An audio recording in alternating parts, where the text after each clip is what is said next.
അപ്പോൾ NS200 ഉപയോഗിക്കുന്നവർക്ക് വേണ്ടിയിട്ടുള്ളതാണ് ഈ ഒരു വീഡിയോ. അപ്പോൾ ഈ ഒരു വണ്ടി, ഈ ഒരു കംപ്ലൈൻറ്റ് ഇതിന് മുമ്പ് നമുക്ക് കിട്ടിയിട്ടുണ്ട്.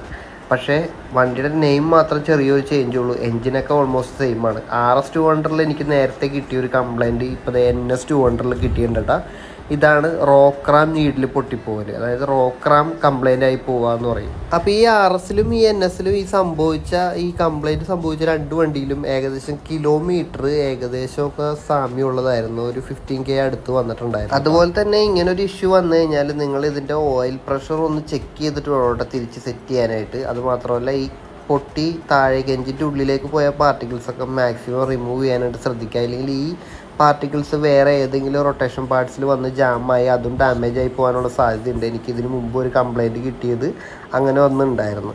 Clutch housing primary wheel complaint ആയിപ്പോയി ഒരു ഇഷ്യൂ കൂടി എനിക്ക് കിട്ടിയായിരുന്നു, ഒരു നീഡിൽ പൊട്ടി താഴേക്ക് പോയിട്ട്. അപ്പോൾ ഇങ്ങനത്തെ വീഡിയോസൊക്കെ നിങ്ങൾക്ക് ഇഷ്ടപ്പെടുന്ന